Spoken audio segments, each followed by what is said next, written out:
The South Pacific, 1943. The air is thick with anticipation and the scent of oil and sweat as mechanics work under canvas hangars, struggling vainly to keep up with the pace and brutality of a war that keeps evolving. The islands of New Guinea and its surrounding waters have become a chessboard pitting innovation against destruction, and in those tense days, the destiny of nations hinges on the courage and ingenuity of a handful of men. Among them stands Major Paul "Pappy" Gunn, impatient, restlessly inventive, often driving his superiors to the edge of exasperation. The B-25 Mitchell was never designed to be a ship killer. Intended as a medium bomber, it was the sort of stalwart workhorse engineers expected to march into the heart of danger and quietly emerge, battered but intact. But the cruel logic of the Pacific theater didn't respect doctrine. Japanese convoys darted across turbulent, unpredictable seas, hugging the coastline, cloaked in mist, well defended by anti-aircraft, batteries and fighter cover. Allied bombers attacking from altitude with conventional tactics found themselves missing targets, losing aircraft, and seeing precious men and machines scattered over jungle or ocean. Pappy Gunn was a former airline mechanic and pilot, and he'd long learned that brute pragmatism often saves more lives than official procedure. He mourned every failed sortie, every letter home to a grieving family, and every opportunity lost to change the course of the conflict. For Gunn, stopgaps and improvisation were not signs of indiscipline but marks of determination. He watched returning B-25s patched with bullet holes, heard pilots' stories of ships escaping their bombs, and saw in each loss a clear mandate: adapt or perish. Gunn's answer was as visionary as it was simple: transform the nose of the B-25 from fragile glass canopy to a fortress of firepower.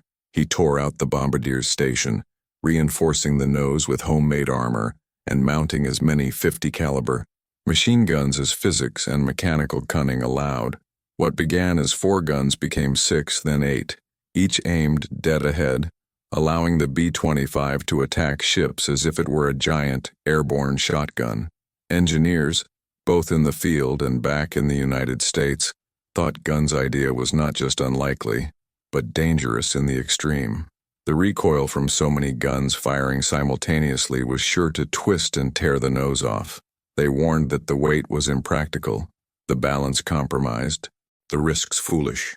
Some called them Frankenplanes, more likely to disassemble themselves in mid-air than return victorious. But necessity is the relentless parent of invention. Gunn and his hand-picked mechanics ignored the backroom chatter and worked through the humid nights, scavenging spare gun mounts, welding plates by lantern light, and reinforcing the frame with parts taken from broken aircraft. Test flights bent nerves and sent shudders through the airframe. Yet each time, the B-25 survived, enduring the pounding, the vibration, and the raw blast of simultaneous gunfire. Battle would provide the true test. Fate delivered the opportunity in March 1943. Allied intelligence revealed that a major Japanese convoy, loaded with reinforcements and supplies, was steaming toward Leh. Typical bombing tactics would never be enough. The plan: to attack at absurdly low level, skip bombs into the hulls of ships, and unleash the blazing nose guns directly into decks packed with enemy gunners. When the moment came, Pappy Gunn's B-25 screamed in just meters above the waves.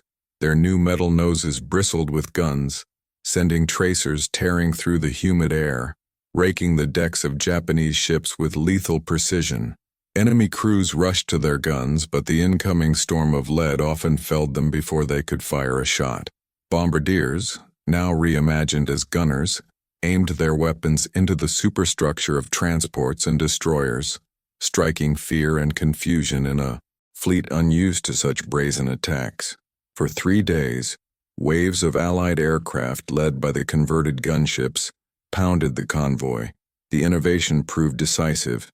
12 ships sent to the depths, thousands of Japanese soldiers and sailors lost, and a strike so devastating that it rewrote naval doctrine. For the first time, Low-flying medium bombers had become the most dangerous predators in a theater dominated by warships and fighters. Survivors described the attacks as relentless. Aircraft, darting in low, scything the surface with bullets, then banking away over columns of black smoke and boiling sea. The military establishment could no longer dismiss Gunn's vision. Commanders clamored for more gunships, and soon, assembly lines in America were redirected to produce heavily armed nose sections. Allied crews, many of whom had feared the worst, quickly came to trust the brutal effectiveness of the new design. The impossible had become doctrine. This audacious shift didn't just affect Allied strategy. Within weeks, Japanese convoys altered their routes and changed defensive patterns. War planners recognized the new reality. The B-25 gunship forced adversaries to adapt, to change their calculations about when, where, and how to move supplies across the Pacific. Skip bombing techniques, pioneered alongside the gunship's evolution, spread across air forces, amplifying the impact of every innovation. Chief among all these changes, however, was the transformation of attitude, a lesson in the power of persistence and radical thinking within the crucible of conflict. Where once rigid doctrine ruled, frontline necessity now encouraged invention. The line between daring gambit and reckless risk was thin, but the courage to cross it changed the course of the war.